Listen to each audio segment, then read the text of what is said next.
Hello, welcome back to Of the People. Thank you again to Dr. Lori Feynman, Florida's East Coast Voice, for joining us. When we went to break, folks, we were talking about the narrative that is being pushed on the American people with regards to Israel. But to give you some perspective about what I would call designer news, and I think calling it designer news is being nice about it. There was already the editor, now suspended at NPR, who has now come out and said that the bias at NPR was literally so left-leaning that even when facts were shown, or when alleged facts were shown to be false, COVID, Russiagate, other things, they never retracted. They just moved on, because at that point, it's get Donald Trump at all costs. You have Mika Brzezinski and you have Joe Scarborough, who are now on TV saying that this is all Trump's fault because they've polarized the country. He's polarized the country and he's made people angry. You have Katie Couric, who's on Bill Maher. But here, let me give you another good example of how insidious and how nuanced this becomes, right? So the Democrats are going to run on abortion for November of 24. And they're going to make women in the country fear that if Donald Trump gets reelected, there will be no abortions anywhere in the country. And to my brethren in the Jewish community who are having their moments of cognitive dissonance, as a Jewish woman, if you're out there and you're listening, you're going to have to decide between Israel or abortions. Good luck with that choice, right? But here's the narrative. So USA Today, Donald Trump comes out and basically says that it's states' choice. Now that Roe v. Wade is overturned, it's up to each state individually, because obviously the Constitution doesn't reference abortion. So when he comes out and Trump comes out and says he affirmed his support for in vitro fertilization, and he emphasized support for states determining their own laws for abortion, so long as there are exceptions for rape, incest, and life of the mother. Sounds reasonable, right? So USA Today's first headline comes out and basically says that Trump opposes a national abortion ban and will leave it up to the states. The Biden team, on a media call, calls out USA Today that that's an untruthful headline and you have to retract it. So what do? 2 hours after the call, they change the headline.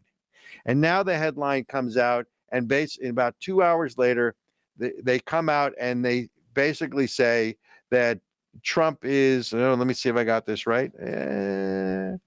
Donald Trump says states should decide abortion policy, avoids talk of a national ban. Those are markedly different headlines. If you want to know why people don't trust the media, right, that's why, right? We've already established, if you've listened to this show over the year or so or more we've been on, we've documented for you how the federal government has had the ability to manipulate social media and go in and pressure them to change the algorithms. They pressure reporters to change the headlines. It's all about controlling the narrative. And as we talked about, it's all about controlling the minority, or the tyranny of the minority that is in power, that doesn't want to give it up. So this still comes under the heading of get Trump at any cost. And again, I want to be very clear to what I've always said to our listeners. If Nikki Haley is the Republican nominee, she has my vote. If Chris Christie was the Republican nominee, she has my vote. He has my vote. If Donald Trump's the nominee, as it looks like, he has my vote. Even Governor Sununu in New Hampshire, our governor, my governor, is politically savvy enough to say, okay, in the primaries, you vote with your heart. In the general, you vote with your head. I supported Nikki Haley in the primary. I thought she was the best choice. The electorate didn't pick her. Donald Trump is far better than anyone that the Democrats have to put up. But it's still about get Trump at any point. Moving on, something related. The State Department, first of all, the Navy, let me back up, again has missed their quota for applicants. Why? Well, probably because they're having LGBTQ advertisers or promo ads to try to get people into the military service. But don't worry. There is a proposal in Congress to have illegal immigrants serve in the military, defending a country they have no allegiance to, and to document the Constitution they know nothing about. But that's been put forward by Senator Dick Durbin and others as a way towards citizenship. Great. Take away guns from American law-abiding Americans, but give them to illegal immigrants who broke the law to get here and don't know what they're protecting, other than the fact that if the government tells them to shoot and kill somebody, watch out. The State Department has a new diversity chief, and her name is, let me see if I got this right, is Carr, C-A-R-R Johnson. She is the State Department's new diversity chief officer, whatever the title is. This is a woman, by the way, ladies and gentlemen, who has called America a failed historic model and has demanded the destruction of tradition at every juncture and on the altar of anti-racism. Her desire is to build a workforce that reflects America at the State Department. Now, first of all, think about that. The job of the State Department is not to build a workforce that reflects America. The job of the State Department is diplomatic relations as part of our foreign policy to keep America safe, right? So when you think about it, the State Department should be really working hand in hand with the Defense Department, right? Because if you have to go to war, that's the Defense Department, and hopefully if the State Department's doing their job properly, we don't go to war, so we don't need the military side, we have the diplomatic side. Two sides to the same coin. Not really rocket science here, right? Forgive me while I get a little quick drink of water here. So Secretary Blinken has now installed this woman. She had a DEI consulting firm, but here's where it gets really interesting. In a 2020 seminar, she said the following: because we live and work within systems so deeply rooted in patriarchy and colonialism and racism and otherism, I don't really know what otherism is. Maybe someone can tell me that. But otherism, it's out there. And otherism, we tend to be very resistant to shifts and changes. It's very uncomfortable for many colleagues. A culture of misogyny has allowed men to act without consequence.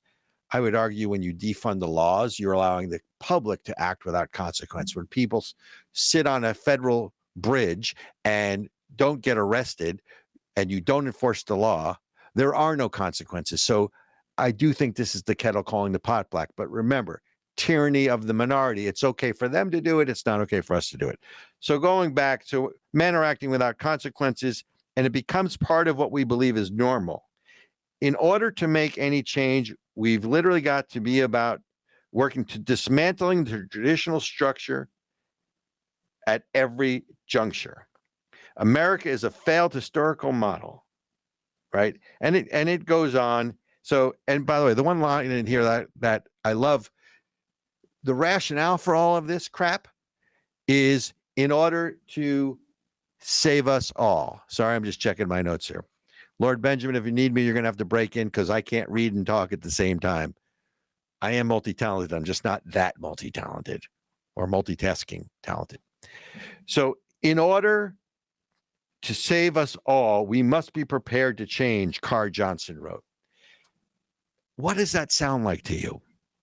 That sounds like, wait for it, for the safety of all, right? Isn't that the logic? Well, for the safety of all, we all have to take a vaccine. So much for my body, my choice.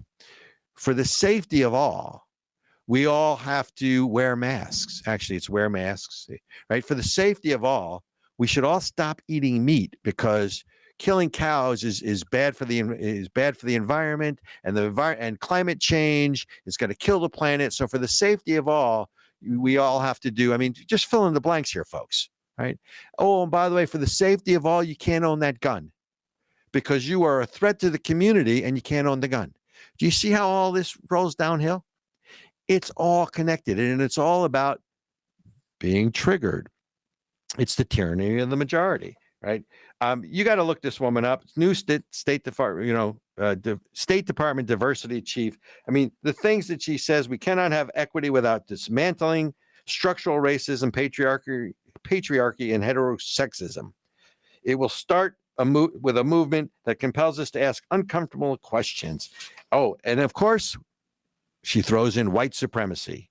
So it's also, and by the way, can someone tell me what intersectionality is? Because I don't understand. Feminist leadership must be intersectional. Understanding and addressing intersection identities, needs. I mean, I can't even read this. It makes me so crazy. And by the way, the last thing I'm going to leave you with is, so it's okay if you're a woman. It's just not okay if you're a white woman. Because what she basically goes on, that female-directed diversity initiatives allow too many white women to advance purportedly at the expense of women of color. I sit here and go, you can't make this shit up, right? So I want to tie all this together because it does intersect, not intersectionality, with the anti-Semitism you see in this country, right? And Dr. Laurie Feynman is correct. If they drive the Jews into the sea, right, from the river to the sea, for all my Christian listeners, you're next, because this is not about the Jews. It's about Judeo-Christian values. This is also about transforming society where the minority will then take control and power. And that's what this really is. It is the tyranny of the minority through all these ways, large and small, through media, right? You see even the small ways that they tweak. There's no such thing anymore as objective journalism. It's all opinion journalism. Edward R. Murrow is turning over in his grave. The sacred trust that journalists used to have is dead. They're not even pretending to be unbiased, except when someone calls them out and proves that they are biased is when they get all up in arms and all up in airs. So you have all, whether it's cultural, whether it's academia, all of these things. So remember, you are allowed to be triggered. If something makes you feel unsafe and uncomfortable, what's good for the goose is good for the gander. Let them know. This is all about the silent majority speaking up. And remember, I don't care whether you like Trump or not. You don't want to like Trump, don't vote for him. But I'm telling you now, they're going after Trump. And if they can come after him, they can come after any of us. And that's where this is leading. Same thing with Israel. If you do not toe the line of this new morality or this new wokeism, then you are no longer an ally, and we don't really care what happens to you. And of course, because it's the Jews, it doesn't really matter anyways, because they're an oppressor country. There's a reason that Iran calls America the great Satan and calls Israel a little Satan, because we are connected. And American values are Israeli values, and Israeli values are American values, and both of those are Judeo-Christian values. Starting to connect the dots? Thank you so much for joining us today for Of the People. Ericka, we miss you. I think our listeners miss you because I got to listen to Robert rant again. Hopefully next week you'll be back, and then we can be back to our usual routine. But thank you so much for joining us. We'll be back next week. You're listening to Of the People. I'm Robert Chernin. We'll see you later.